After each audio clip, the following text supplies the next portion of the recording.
Going to talk about how to make things shiny, and I've created line art already for a new drawing, and we're going to start down the process. I've got a background layer. Prior to that, I put a little grid inside here so I could draw my object, and I recommend doing that all the time when you're drawing in perspective. I have my line drawing on top, and underneath that I'm going to do my color section. I'm going to paint this red. I've also made a path for myself so I can easily paint this red. I've selected the entire object. I'm going to go to a brush, and hopefully I've got a good brush open. We'll find out in a minute. And I'm just painting it all red, the color of the object itself. And now I have to do a shadow color. My light source is coming from about here, so this whole element of the drawing is going to be in shadow. And just to make sure I get everything correct, I'm going to put a temporary shadow layer so I can fix it if I mess it up. And I'm going to come down not quite halfway. Not really satisfied. I did this earlier and I didn't really like going halfway, but you normally go halfway from your color to black, which would put you about here. It felt a little dark. Well, let's just use it. And now what I'm going to do is the same thing. I'm going to paint in this color. I don't have to be very careful until I get down to about here, and I'm going to make my brush a little smaller. These corners are rounded, so my shadow is not actually going to go all the way to the edge line. I'm following the line fairly carefully. You can always make a selection for this if you want to.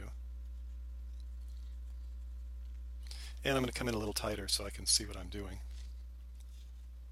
and make a smaller brush. I'm just trying to follow this line, although it's not, again, it's a rounded edge, so it's not going to be that critical, and I might end up erasing back some of that. Same thing here, this edge is rounded, and I'm just going to use my click shift tool to get myself started. I guess if I'm going to do it, I should do it. I come out to about there. And then again, I'm working around this corner, right up to about there. So I have my shadow shape almost done. I'm going to shift brushes now to something I can control, this opacity flow pen, and I'm going to set it to clear so it's now an eraser. And I'm going to drop the opacity down pretty far because I'm just trying to cut this back a little bit. And again, I'm going to hit the shift button and make a straight cut. Go over that a couple times. Get it how I want it. Can't really do it as readily here with the shift click.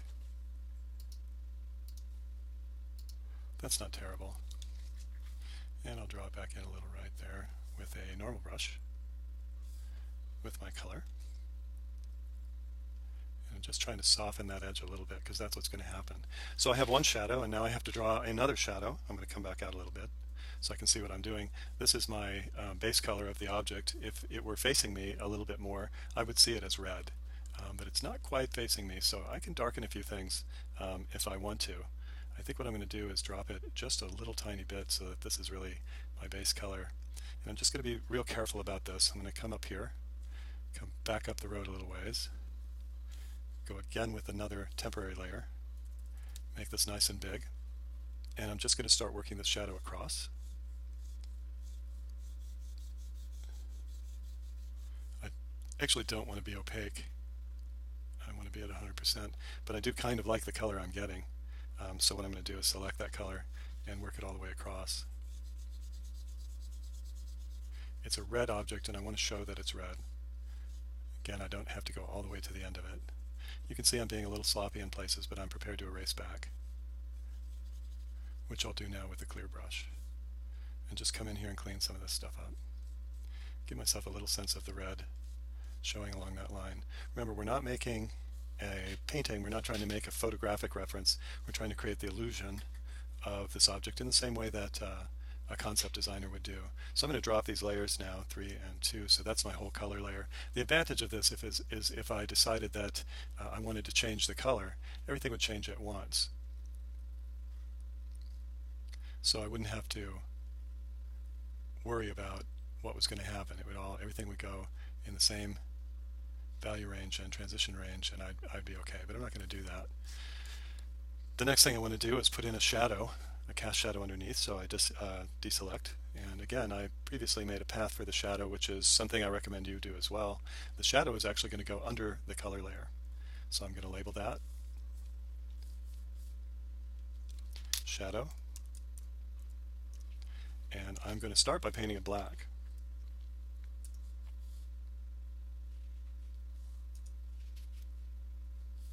I kind of misspelled that, but that's okay. And all I'm going to do now is first select the path, come back, make sure I'm on the correct layer, and I don't have to paint this particularly carefully. I can paint this again pretty freely. Everything's selected.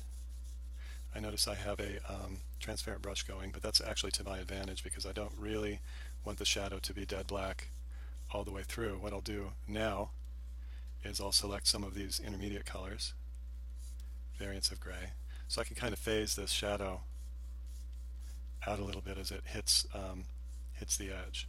And I'm using just an ordinary, fairly transparent brush. It has a lot of spacing on it. You can kind of see that. I think I'm going to switch brushes here to my trusty outliner, which is a very solid brush.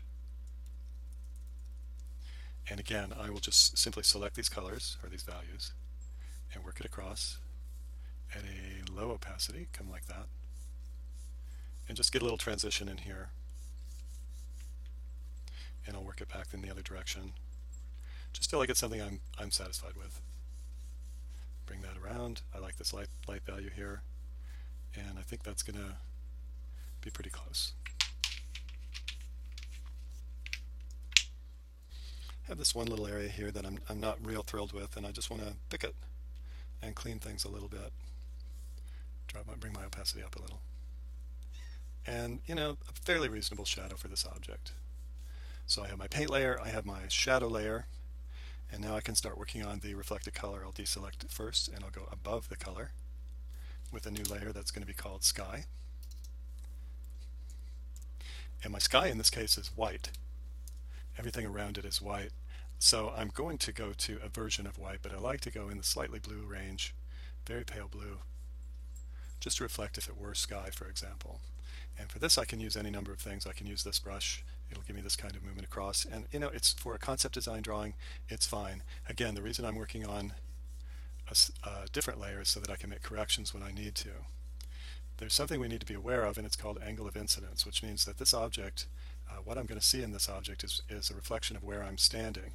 If you imagine that I'm standing facing this corner, as I look at the top of this object, because there's an angle coming into the object, I'll put up a new layer and show you.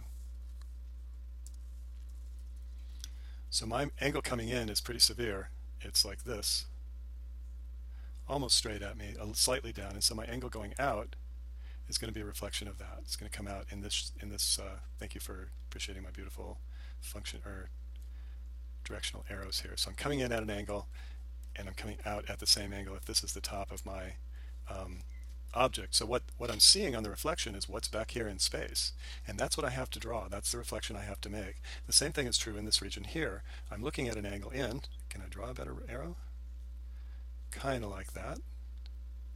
And so it's going to reflect out at a similar angle going out in the opposite direction. So what I'm seeing in this area is actually way over there to the right to show just what's behind the object. So that's what these highlights are all about, and I have to be fairly careful about what it actually shows. Get rid of this layer. I'm back in my sky layer. I've got to reselect my color now. I'm up here. That's pretty good. And I'm just going to keep drawing it. You can see that I'm not fussing. I'm just drawing it pretty freely. And I've noticed that concept designers tend to show these angled objects with the light kind of coming from bottom corner to near front corner on top. So low to high, back to front, and that's a fairly satisfying illusion. I'm going to put a little more, blue right here, because that's the part that's really reflecting the sky itself, or whatever the background color would be. In this case it is white, but I just am trying to make a point. And right here, as I come around this corner, the same thing is happening. So I'm getting these little transition areas. Because it's a rounded corner, the same thing will occur right along here. And I'm just going to hold my shift key and pull it straight down, because that's going to be a reflection that goes right on down the object. These corners here also are facing up, and so I'll get a sky reflection that's a little more intense in these corners. I'm drawing them a little iffy. And then what I'll do is I'll come back with my eraser and I'll clean things up. So I'm going to go to eraser and see what I have. That's not bad. I want to bring the opacity way down so I can really control this. First I'll take care of all the stuff that's not needed back here. I guess I could go to 100% for that. You can see that this is an airbrush eraser, so I'll get a bit of control out of it. And again, I'm going to drop it well down in opacity, and I'm going to start working some things. First, I've got to clean this a little bit better.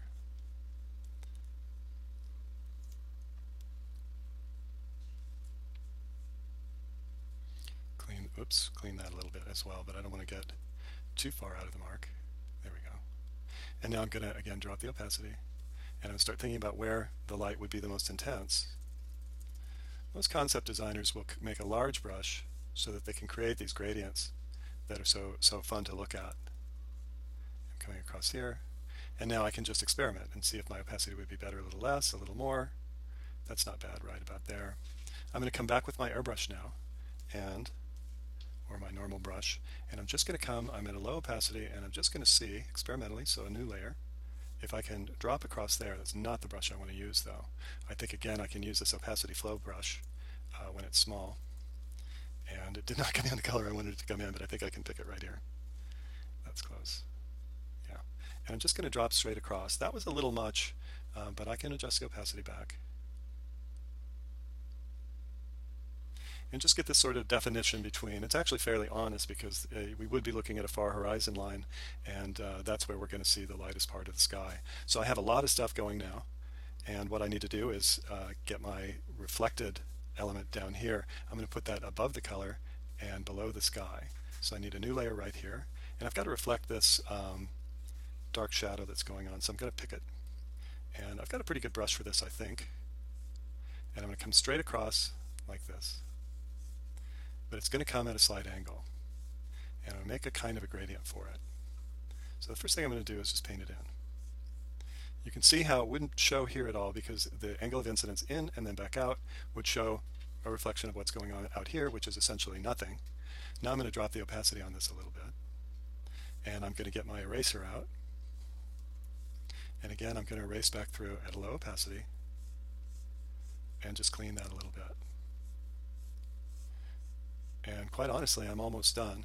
I did notice that as I was working on this, that I would get, because this is bending around, I probably would get a sense of horizon back here. And I'm going to experiment with that on this sky experimental layer that I have, and see if I can make that effect occur. So I'm back to brush now.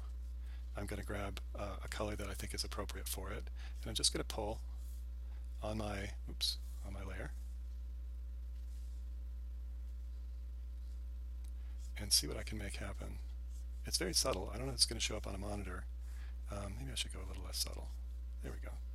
Just get another sense of something occurring here. And then back to eraser. I'm just going to go clear with this and fix it, because I've got this piece right here that's starting to show, and I don't want that to show.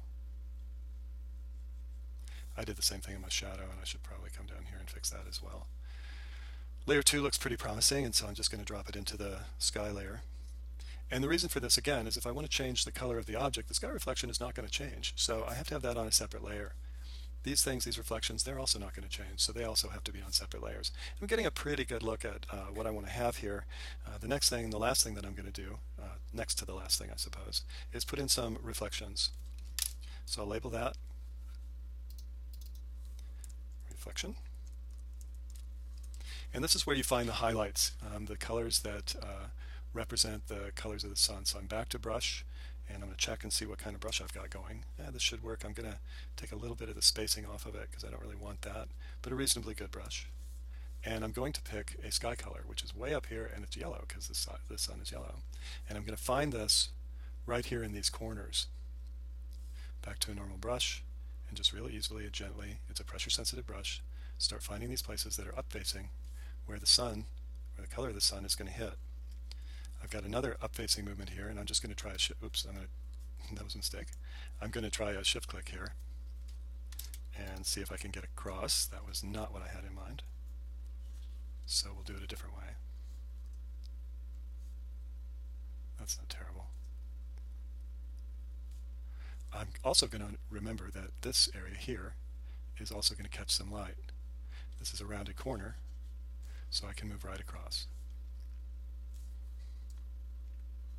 And it's stylistic, but it's effective. I've got one last thing that I want to do with this piece as I make these little adjustments. And remember, because I'm on my own layer, anything that I don't like, I can erase back and fix a little bit. So I'm going to do another shift click across here and another one this way.